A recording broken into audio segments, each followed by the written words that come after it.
So if you're going to use valerian root, I would recommend using it for anxiety, but not insomnia. And I'm going to tell you why. Of course, let me give you the disclaimer. Check with your doctor before taking this advice. Okay. Don't come off your medications because of me. So this is just meant for education and for you to do your own research. But valerian root, okay, and valium have been shown to have really no significant difference in effectiveness. So in other words, they both work the same for anxiety, yet valerian root has virtually no side effects.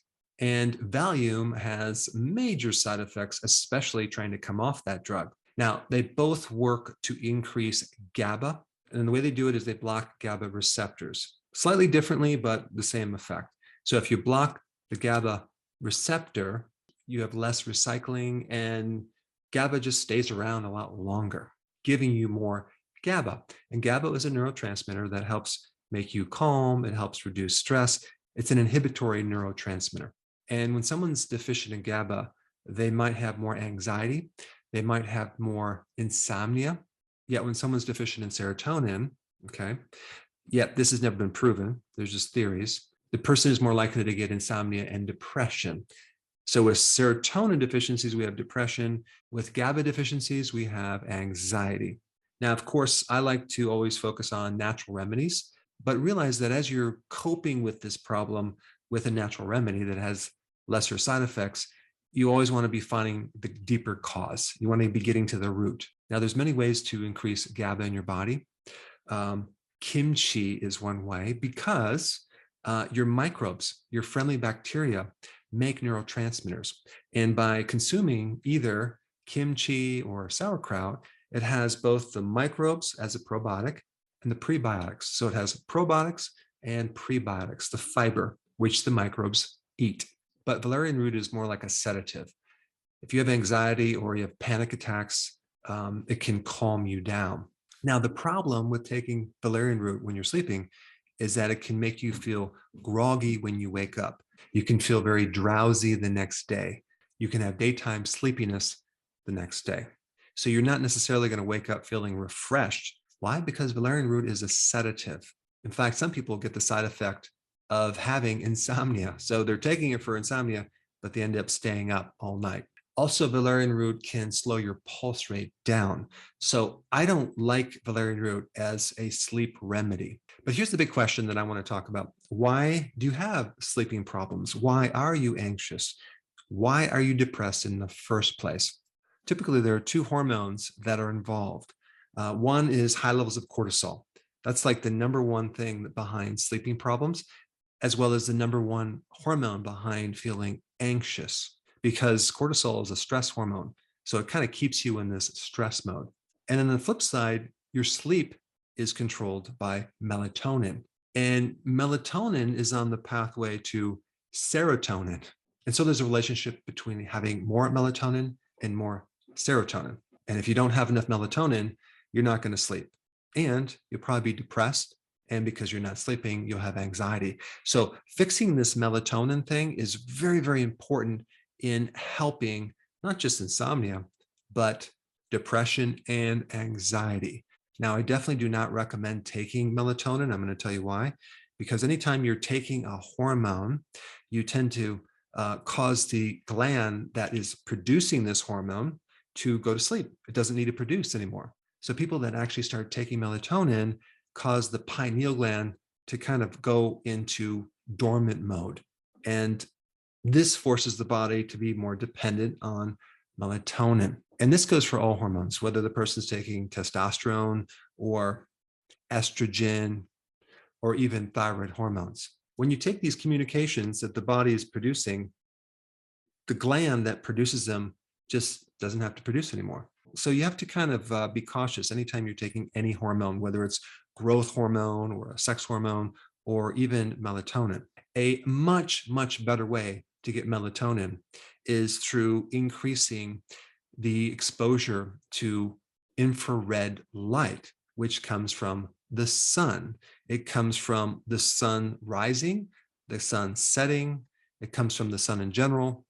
And of course, I'm not telling you to stay out the sun all day, but enough sunlight exposure will give you the infrared spectrum, which is different than the UV light. But guess what? It's also been shown to increase GABA. And also, if you have more melatonin, you'll have more serotonin. And the sun gives you vitamin D. So if you're depressed, anxious, or have sleeping problems, the sun is a powerful, powerful remedy if you get it in moderation. But unfortunately, people don't even go outside to get it at all. And if it's a wintertime, you can also get it from sitting in front of your fireplace, or even having incandescent lights, or even having candles around. So infrared is a very interesting topic, and it's extremely powerful in helping your cells make melatonin. So melatonin is not just the darkness hormone that's created when the lights are out, but it's also the hormone that's created through light. And this might be new information for you, but there is a video that I'd like to share with you on this topic.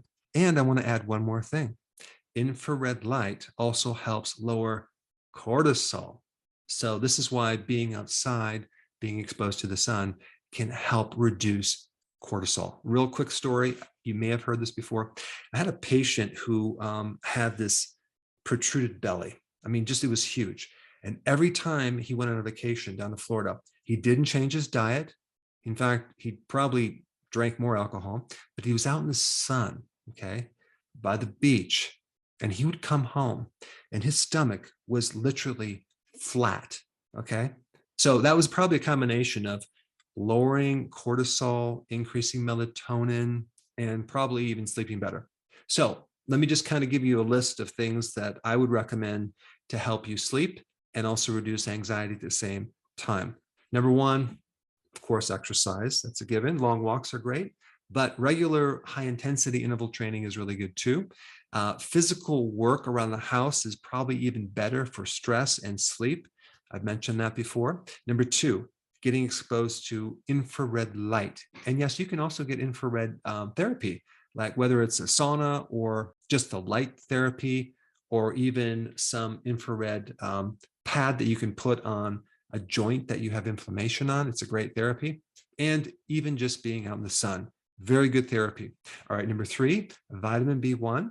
I would recommend getting it from nutritional yeast or sunflower seeds, okay? Sunflower seeds. At the end of your meal, just grab a nice big handful of sunflower seeds, make sure there's sea salt, not just sodium chloride, and you'll get a good amount of B1.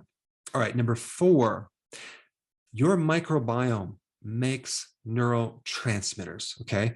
So the more you build up your microbes in your gut, you're gonna make more GABA, and you're gonna make more serotonin, and you're gonna help your stress levels, and you're gonna sleep better. So a good probiotic or sauerkraut or kimchi is essential if you have anxiety, depression, or insomnia. And of course, if you're gonna take a probiotic, I would always take it right before bed. It seems to work good that way.